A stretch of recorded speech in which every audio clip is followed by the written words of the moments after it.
ئازیزانم ئەو کاتتان شاد.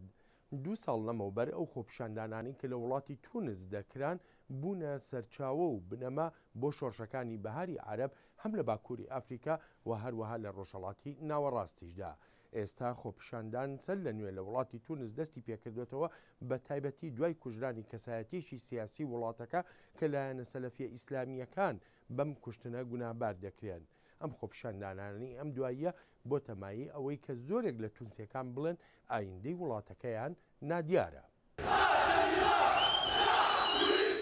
2 ساڵ پاش ئەو خۆپیشاندانی ئاشتیانی بۆ مایی بەهاری عەرەب بە هەزاران خۆپیشاندەر لەسەر شەقامەکانی پایتەختی تونس لەگەڵ پۆلیسدا بە یەکیاندادا. خۆپیشاندەران تووڕێی خۆیان دەردەبڕن بەهۆی کوژرانی شوکری بولعید کە یەکێک بوو لە ناودارترین چالاکوانانی مافەکان لە تونس. کەسوکاری بولعید پارتیە ئیسلامی فەرمانڕەواکەی وڵاتەکەیان بەدەستەبوون لەو کوشتنەدا گونابار کرد. عەبدولمەجید بولعید برای شکریە. کوژانی شکری پامێکی ڕوون و ئاشکرایە بۆ تونسیەکان یان بێدەنگ دەبێت یان دەکوژێت. پارتی ئەلنەهزە دەیەوێت بە ڕێگای خۆی فەرمانڕەوایەتی بکات.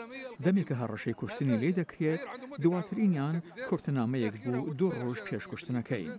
جاء پارتی فەرمانڕەوای ئەلنەهزە پەیوەندی بۆ کردەی کوشتنەوە هەبێ یان نا، بەڵام کوشتنەکە نیشانەیەکە بۆ کێشەیەکی گەورەتر ئەویش بێتوانایی ئەم ڕێکخراوە ئیسلامیەیە تا هاوچەنگی لە نێوان سکیولارەکان و ئیسلامیەکاندا بپارێزێت.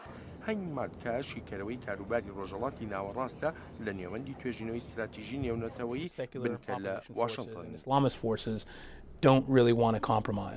ئۆپۆزیسیۆنی سیکولار و هێز ئیسلامیەکان بەڕاستی نەیانەوێت لە بەردانەوانتن بۆ یەکتر بکەن. لە هەندێک باردا هەست بەوە ناکەن پێویستە ئەو لە بەردانەواندنانە بکەن. ئیسلامیەکان لە ژێرسای ڕژیمی پێشوودا لە پەراویز نرابوون و سەرکوت دەکران. ئێستا بوونەتە زۆرینە لە حکوومەتدا و بەگشتیش لە بەردانەواندن بە پێویست نازانن، چونکە ئێستا بەسەروەختی خۆیان دەزانن. هەروەها ئەمەژە بۆش دەکە ئەوانی بەشداریان لە پرسە و بە خاکسپاردنی بولعیدا کردووە نیگەرانیان هەیە لەوەی کولتوری سنفراوانی تونس دەشێت بەرەو نەمان بڕوا بەهۆی ئەوەی پارتی فەرمانڕەوای وڵاتەکە چاو دەپۆشێت لەو هێرشانەی ئیسلامیە سەلەفیەکان دەیکەنە سەر بازاڕەکانی مەیفرۆشتن بۆ شوێنەکانی تری. ئەرک گاڵستن لە ڕێکخراوی مافی مرۆڤ کە بەسەردان لە تونسە لە ڕێی سکایپەوە بە دەنگی ئەمریکای گوت لەو بڕوایەدایە تونسیەکان لە کۆتاییدا تونڕەوی ڕەت دەکەنەوە. تونس ئەو وڵاتەنیە کە جیاوازیە سیاسیەکان بە ئاین چارەسەر بکرێن. ئەمە زەنگێکی ئاگادارکردنەوەیە بۆ زۆر کەس و پرسیارشان ئایا ئەمە ئەو ئایندەیە کە دەیان خواست؟ ئەوانیش کە هاتوونەتە سەر شەقامەکان دەڵێن نا بەرامبەر بەم ڕەوشە.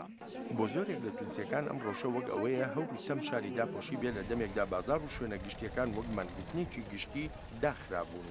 وڵاتی تونس کە ڕۆژێک لە ڕۆژان هەندەر و یارمەتیدەری هەڵایسانی بەهاری عەرەب بوو لە ناوچەکەدا ئێستا ئایندەی خۆی نادیارە.